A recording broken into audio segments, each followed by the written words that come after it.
mahusay, napakagaling po naman counselor po naman ng Taguig City, si Honorable Michelle Cheche Gonzalez. Ma'am, magandang umaga po. Magandang umaga, Jessie. Magandang maulan na umaga po sa ating lahat.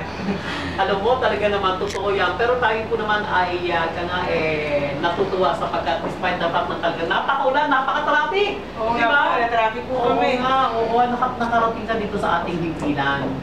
Anyway, this is not the first time na tayo ay nagkita. Kasi you were guest dun sa nakaraang silver anniversary ng NTC, National Press Club. Yes. So, katawan kay Congressman Freddy Tinga po yung award na ibinigay sa kanya. Oo nga, oo. Napakabata pa, no, ni Ma'am Cheche. Ayan. So, ayun nga, kasi nga, sa pagdiling mo ngayon, ng nagka-27 anibersaryo ng EDSA Revolution, atin namang itatanong, katulad halimbawa, sa inyo naman sa Konseho ng Taguig City, meron po magiging programa ang ating Taguig dito naman kaugnay ng ating EDSA Revolution. Naku, Jessie, aaminin ko po, ako po kasi ay kasama sa opposition bloc. Hindi ko po kasi kaalyado ang kasalukuyang mayor. So bilang kasama po sa grupo ng mga kilusang diwa ng Taguig, hindi po niya kami kasi sinasama sa mga programa ng City Hall. Kaya pasensya na po, hindi ko po masasagot yan. Nakakalungkot naman, nalulungkot ako. Anyway, okay. Noong mga time na that was 27 years ago, syempre... Second year high school po ako noon, sa Revolution. Oo, pero meron ka na bang medyo na iisip mo na ba yung mga pangyayari? May mga... Opo, naalala ko, I was second year high school that time. Nag-aaral po ako sa Assumption. Yung mga madre po namin, nung time na nanawagan po si Cardinal Sin, lahat po kami, madaling araw yun, gumising po kami, pumunta kami sa EDSA at nagdasal po kami ng Rosario. Naalala ko po yun. Tapos si Manong Johnny, that time, nandun na siya. Hindi naman po namin siya nakikita na eh. So lahat na lang po ng tao nagdadasal for a peaceful revolution. Oo nga kasi yung mga time na yun, yung ating mga madre, talagang sila nandun na kay Vera sa EDSA, sa EDSA. At yun nga isang napakagandang halimbawa dahil nga sa mga kaganapan ng mga nakaraang rehimen. But of course, yung pong, ikaw bilang isang, siguro doon na naman tayo dumapo, we understand now, you are one of the counselor na talagang maraming natulungan. Pagdating ko naman sa mga Taguigeños. Oo. So, mentionin natin, ano ba ang mga programa mo sa kasalukuyan? Kasi po, Jessie, kahit bago pa po ako pumasok sa politika, may sarili na po akong foundation. Okay. At ang pinaka malaki pong tulong na nagbibigay sa akin ay si Senate President Juan Ponce Enrile. Kaya dati pa po, tuloy-tuloy po yung mga medical missions namin, mga dental missions namin, scholarship programs, community development programs, mga operasyon namin sa Catarata, mga naoperahan ng mga, isa may mga bukol, napapa-operahan namin yan. Ngayon, nung ako po ay naging konsihal, tuloy-tuloy naman po yung mga programa yan, kahit na po kami, nasabi ko nga kanina, hindi ko po kaalyado yung kasalukuyang nakaupong mayor po. Wala naman po kasi kaming pondo, tinanggalan po niya kami. Pero natutuwa ako dahil kahit ganun po ang sitwasyon, sa tulong po ni Senate President Juan Ponce Enrile, natutuloy ko po lahat ng aking mga programa. Ang dami po namin natutulungang mga tao. Kamakailan nga lang, ang dami po niya nabigyan ng educational assistance po sa Taguig. Kaya nakakatuwa. At minsan po may mga infrastructure projects din, mga kalsada siyang naibibigay po sa Taguig. Yun, kaya pala talagang tuloy-tuloy ang programa mo. Despite the fact na may mga tayo we learn na mukhang hindi na bibigyan naman ng pondo kapag hindi ka kaalyado, Opo, dahil sa Taguig po, kapag hindi ka kaalyado, zero rin ang MOOE namin. Nako, tignan mo naman niya, taga-Taguig kasi ako. Ay! Ganun po. Nararamdaman ko din yan, may mga reklamo nga pag yung mga pagka hindi ka kaalyado mo, kaya hindi ka nakakasama sa scholarship program ng ating mayor. Talagang ramdam ng tao yung pagkakahiwalay ko. Pagka pink ka, may benepisyo ka. Kapag kulay blue, wala po.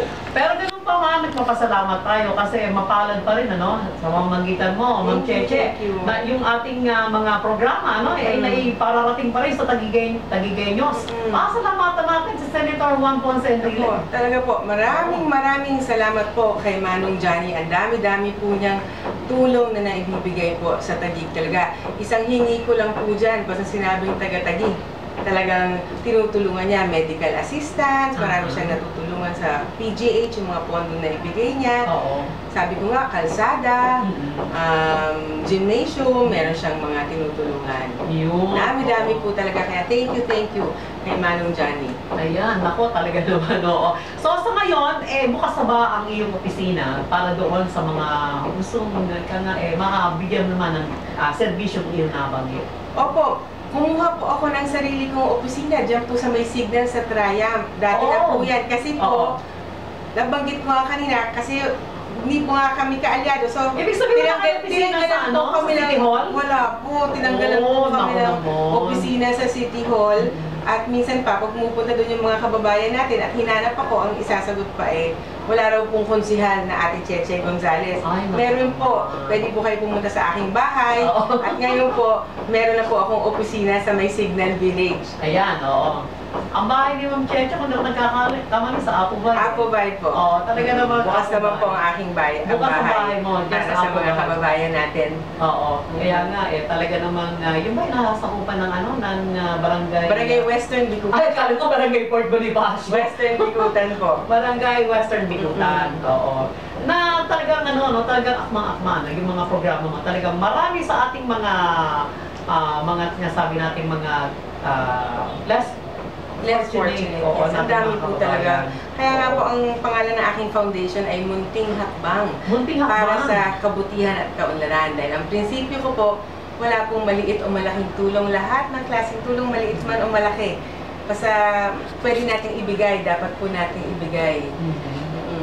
So, doon naman sa tulong naman sa mga kabataan natin, meron ka na bang nailatag na programa? Ay, opo, kasi po ako po yung ina ni Maymay Gonzales. Siya po ang SK Federation President ng Taguig. At siya rin po yung SK National Secretary General ng buong Pilipinas. Wow. Kaya malapit po ako sa mga kabataan. Sinusuportahan ko po yung mga programa nila. Alam niyo naman mga kabataan natin, lalo-lalo sa out-of-school youth. Yes. Again, sa tulong po ni Senate President Juan Ponce Enrile, kulang-kulang na pong 8,000 out-of-school youth ang nabigyan po namin ng libreng skills training program mula sa TESDA para po sa kabataan. At syempre, sumusuporta rin kami dyan sa mga programa nila, dun sa mga dance contest nila, mga paligan nila, mga rap contest. Kasi mga kabataan, sobrang energy niyan Ang dami nilang gustong gawin. At yung aking nga pong namumuno na aming grupo, si Rika Tinga, isa rin po, 30 years old lang po yun. Talagang ang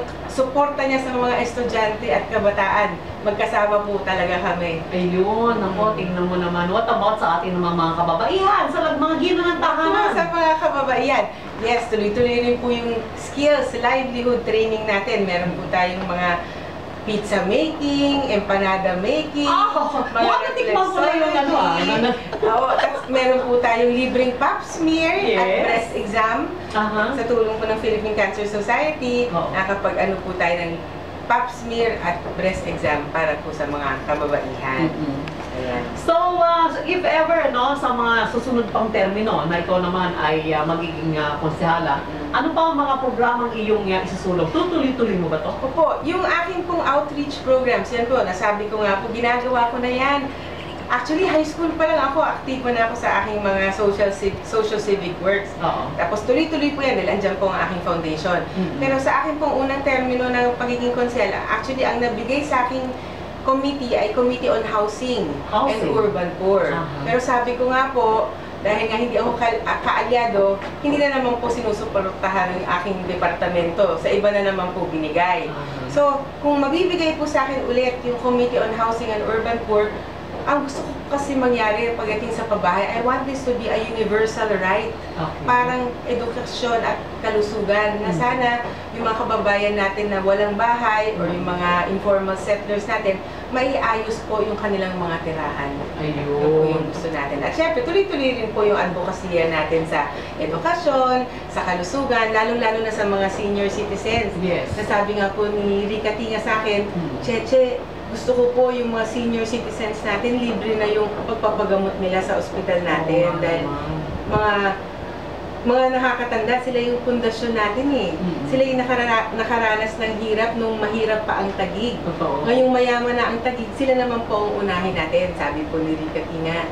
Yeah. Libre na dapat ang kanilang pagpapagamot. Yes. Okay, so medyo inaanabot na tayo ng Oo, oras. po. Anyway, Thank you rest so much. assured na hindi man natin mababanggit ang ilang pa sa ating dapat pag-usapan.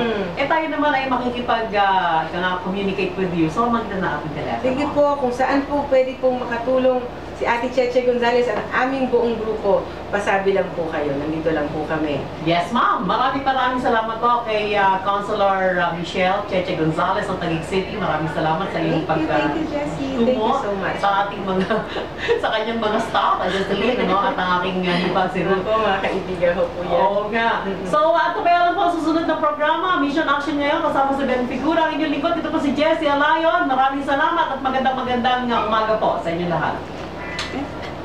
Thank you. Thank you.